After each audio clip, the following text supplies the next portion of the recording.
नमस्कार दोस्तों, एग्ज़ाम पाठशाला 2.0 के डेली करंट अफेयर सेशन में आपका स्वागत है। आज हम देखेंगे 1 मार्च 2023 का करंट अफेयर। ठीक है, चलिए देखते हैं क्या आपने करंट अफेयर में। पहला सवाल है, राष्ट्रीय प्राधिकरण की scan and share service. National tribunal, राष्ट्रीय प्राधिकरण को इंग्लिश में क्या बोलते हैं? नेशनल ट्रिब्यूनल की स्कैन एंड शेयर सर्विस किस योजना के तहत शुरू की गई है?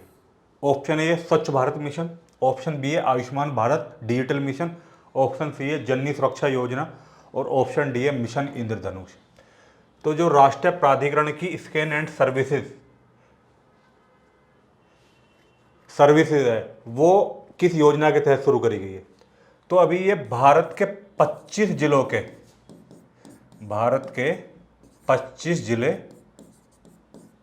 और 25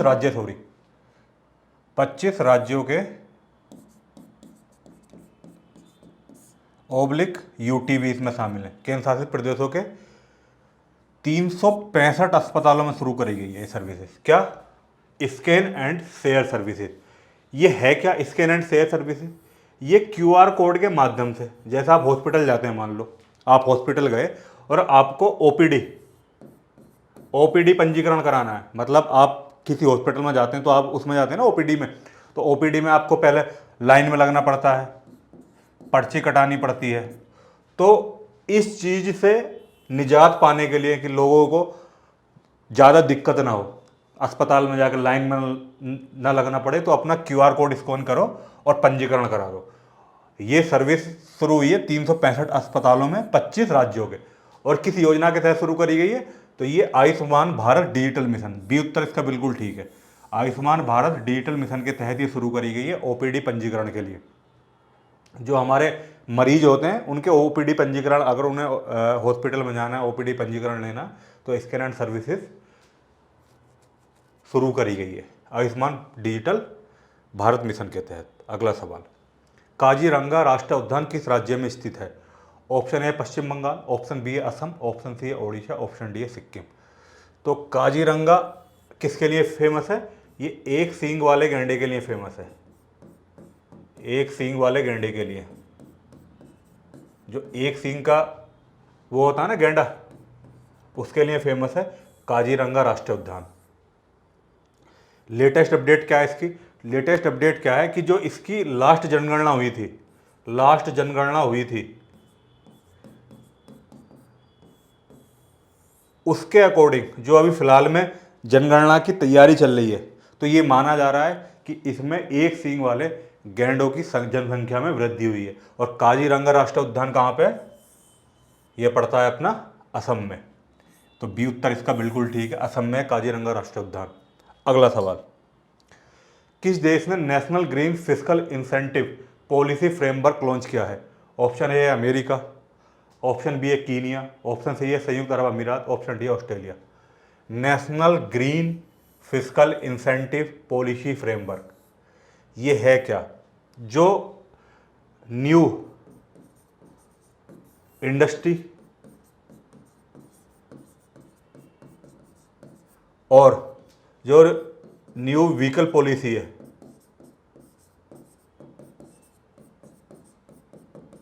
इसमें क्या है कि कीनिया सरकार ने नया टैक्स कार्बन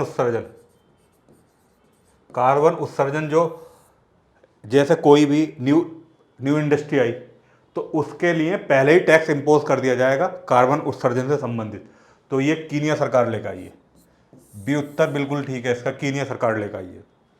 अगला सवाल, किस राज्य को fundamental literacy and numeracy index 2022 में सर्वोच्च प्रदर्शन करने वाला स्थान मिला है? ऑप्शन ए है पश्चिम बंगाल, ऑप्शन बी है तमिलनाडु, ऑप्शन सी है कर्नाटक, ऑप्शन डी है Madhya Pradesh. Fundamental literacy and numeracy index 2022 में सर्वोच्च स्थान, तो ये इसमें पैरामीटर क्या होते हैं? तो 0 से लेकर 10 वर्ष तक के बच्चों की शिक्षा का स्तर देखा जाता है। इसमें इस इंडेक्स में शिक्षा का स्तर 0 से 10 वर्ष तक के बच्चों की शिक्षा का स्तर देखा जाता है, और इस इंडेक्स में पश्चिम बंगाल को सर्वोच्च स्थान हासिल हुआ है। अगर हम देखते हैं बड़े राज्यों की श्रेणी में, बड़े राज्यों की श्रेणी में, बड़े राज्यों की श्रेणी में यूपी को निम्नतम स्थान मिला है, निम्न स्थान। यूपी को क्या मिला है? निम्न स्थान मिला है बड़े राज्यों की श्रेणी में। Fundamental literacy and numeracy index 2022 में सर्वोच्च स्थान हासिल करा पश्चिम बंगाल में। देखा क्या जाता है इसमें 0 से 10 वर्ष तक का जो बच्चे हैं उनकी शिक्षा का स्तर क्या है वो इस इंडेक्स में देखा जाता है। तो इसमें पश्चिम बंगाल शीर्ष स्थान पर है। अगला सवाल, हाल ही में समाचारों में रहा टोरेट सिंड्रोम, ये नाम याद रखना, टोरेट सिंड्रोम चिकित्सा की किस शाखा से संबंधित है? Option A cardiology, option B है न्यूरोलॉजी, ऑप्शन सी है स्त्री रोग, ऑप्शन डी है नेत्र विज्ञान। तो टोरेट सिंड्रोम है क्या? इसमें क्या है कि इसमें शॉर्ट झटके आते हैं, छोटे झटके, छोटे झटके आते हैं। उन छोटे झटकों को बोला क्या जाता है? इन्हें बोला जाता है अनैच्छिक टिक्स। अनैच्छिक टिक्स ये क्या होता है? अनैच्छिक टिक्स क्या होते हैं? मान लो आप रात को सो रहे हैं, आपको अचानक डर लगा और ऐसे एकदम अचानक हो गए, तो इन्हें बोलते हैं अनैच्छिक टिक्स। या फिर आपके दिमाग में कोई अनावश्यक चीज़ ऐसी चल रही है जो आप बिना, आप नहीं चाहते वो चले बट वो चल रही है, तो ये न्यूरोलॉजी से संबंधित है। बी उत्तर इसका बिल्कुल ठीक है। टोरेट सिंड्रोम किससे संबंधित है? न्यूरोलॉजी से। इसमें अनैच्छिक टिक्स आते हैं। अनैच्छिक टिक्स मतलब वो बोलते हैं कि जो छोटे छोटे झटके आते हैं रात को सोते हुए एकदम आँख खुल जाना, इस टाइप की चीज़ें जो होती हैं, तो उन्हें बोलते हैं अनैच्छिक टिक्स। ये न्यूरोलॉजी से संबंधित है। अगला सवाल, किस देश ने सोयूज MS-23 अंतरिक्ष उड़ान लॉन्च की है? ये नाम याद रख लेना, बहुत इंपॉर्टेंट है। सोयूज MS-23 अंतरिक्ष उड़ान लॉन्च की है। ऑप्शन ए है रूस, ऑप्शन बी है सऊदी अरब, ऑप्शन सी है इजराइल, ऑप्शन डी है संयुक्त अरब। तो सोयूज MS-23 चर्चा में क्यों रही? ये क्या है? ये बिना मनुष्य वाली उड़ान है, इसमें कोई मनुष्य नहीं जाएगा, बिना मनुष्य की उड़ान है, मतलब इसमें कोई भी, इस उड़ान में कोई भी मनुष्य नहीं जाएगा, बिना चालक दल के जाएगी ये, इसका चालक दल भी नहीं होएगा कोई, बिना चालक दल के, बिना चालक दल की उड़ान है ये। और ये किस देश ने लॉन्च करी है? ये करी है रूस ने। ए उत्तर इसका बिल्कुल ठीक है। रूस ने अपनी पहली बिना चालक दल की क्या करी है? उड़ान लॉन्च करी है, जिसका नाम है सोयूज MS-23। अगला सवाल, उस छोटी अंतरिक्ष यान का नाम क्या है जो सोयूज MS-22 कैप्सूल के शीतलक रिसाव के लिए जिम्मेदार है? ऑप्शन ए है मिनी उल्कापिंड, ऑप्शन बी है सूक्ष्म उल्कापिंड, ऑप्शन सी है अल्ट्रा उल्कापिंड, ऑप्शन डी है मिली उल्कापिंड। तो सोयूज MS-22 कैप्सूल का शीतलक मतलब मंदक के रूप में काम करेगी है। क्या है? ये है क्या? ये सूक्ष्म उल्कापिंड। तो इसका बी उत्तर बिल्कुल ठीक है, सूक्ष्म उल्कापिंड। ये होता क्या सूक्ष्म उल्कापिंड?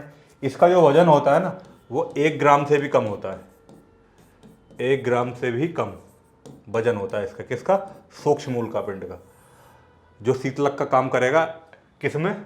सोयूज MS-22 कैप्सूल के शीतलक रिसाव के रूप में जिम्मेदार है सूक्ष्म उल्कापिंड। बिल्कुल सही उत्तर है। अगला सवाल, अमेरिका ने किस देश के साथ मिलकर DSC-TTX नामक टेबल टॉप अभ्यास आयोजित किया है? Option A Bharat, option B है दक्षिण कोरिया, ऑप्शन सी है जापान, ऑप्शन डी है चाइना। तो DSC-TTX नामक टेबल टॉप अभ्यास किसके साथ आयोजित कर रहा है भारत? तो इसका सही उत्तर क्या है? दक्षिण कोरिया के साथ कर रहा है। दक्षिण कोरिया के साथ अमेरिका ने DSC-TTX नामक टेबल टॉप अभ्यास आयोजित किया।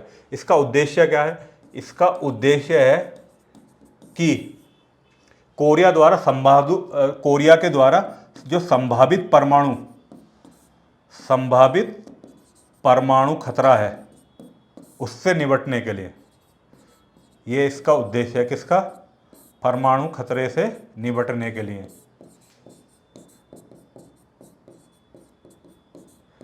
DSC-TTX नामक टेबल टॉप अभ्यास आयोजित किया गया अमेरिका और कोरिया द्वारा। अगला सवाल, अर्बन 20 इंगेजमेंट ग्रुप का उद्घाटन समारोह कहाँ आयोजित किया गया है? ऑप्शन ए है बेंगलुरु, ऑप्शन बी है अहमदाबाद, ऑप्शन सी है वाराणसी, ऑप्शन डी है गुवाहाटी। तो अर्बन 20 इंगेजमेंट ग्रुप का उद्घाटन समारोह कहाँ आयोजित किया गया है? Option A Bengaluru, option B Ahmedabad, option C Varanasi, option D Guwahati. तो ये करा गया है कहाँ पे? अहमदाबाद में। इसका बी उत्तर बिल्कुल ठीक है। अर्बन 20 इंगेजमेंट ग्रुप का उद्घाटन कहाँ करा गया है? अहमदाबाद में, गुजरात के अहमदाबाद में करा गया। अगला सवाल, कौन सा देश 2024 में 2024 में Asia Pacific conference of German business का मेजबान है?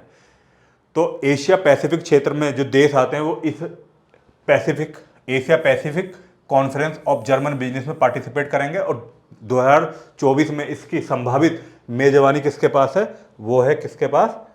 भारत के पास। ये उत्तर इसका बिल्कुल ठीक है, भारत के पास इसकी मेजबानी है। अगला सवाल, त्रिवेणी जो कुंभ महोत्सव का मेजबान है किस राज्य में स्थित है? त्रिवेणी है क्या?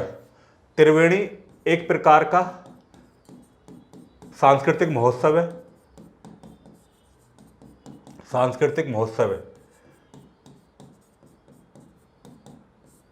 गंगा किनारे लगाया जाता है महोत्सव, गंगा किनारे लगता है और पिछले 700 सालों से ये बंद पड़ा हुआ था। 700 वर्षों से ये बंद था, 700 वर्षों से बंद था। तो अभी हाल ही में पिछले 2 वर्षों से इस महोत्सव को फिर से आयोजित करा जा रहा है। कहाँ पे? तो ये इसका बिल्कुल सही उत्तर है, पश्चिम बंगाल में गंगा नदी के किनारे त्रिवेणी। ठीक है। अगला सवाल, किस राज्य के साथ प्रदेश में केंद्र शासित प्रदेश के साथ नहीं है, केंद्र शासित है, केंद्र शासित प्रदेश में बरीसु कन्नड़ दिम दमाव सांस्कृतिक महोत्सव का उद्घाटन किया गया है? बरीसु कन्नड़ दिम दिमाग सांस्कृतिक महोत्सव का उद्घाटन किया गया। Option A Nai Delhi, option B Mumbai, option C Pune, option D Chennai. तो प्रधानमंत्री नरेंद्र मोदी जी द्वारा, पीएम द्वारा इसका उद्घाटन करा गया और कहाँ करा गया है? नई दिल्ली में करा गया है। नई दिल्ली में इसका उद्घाटन करा गया है। किसका? बरीसु कन्नड़ दिम दिमाग का उद्घाटन कहाँ करा गया? नई दिल्ली में। तो ये उत्तर इसका बिल्कुल ठीक है, नई दिल्ली में करा गया। अगला सवाल, और क्या है इसकी खास बात क्या है? ये जो बरीसु कन्नड़ दिमाग सांस्कृतिक महोत्सव है ना, ये एक भारत श्रेष्ठ भारत का ही हिस्सा है। एक भारत श्रेष्ठ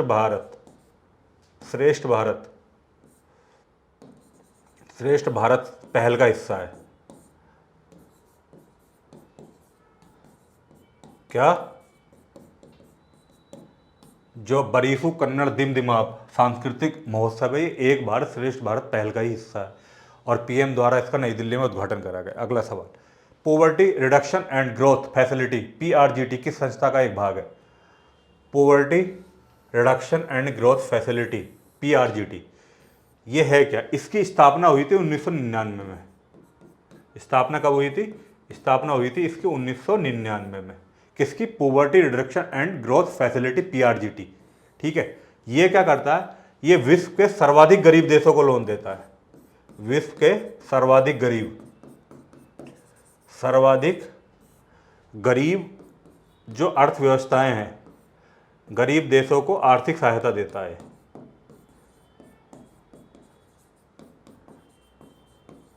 आर्थिक सहायता। और स्थापना कब हुई थी इसकी? स्थापना हुई थी इसकी 1999 में।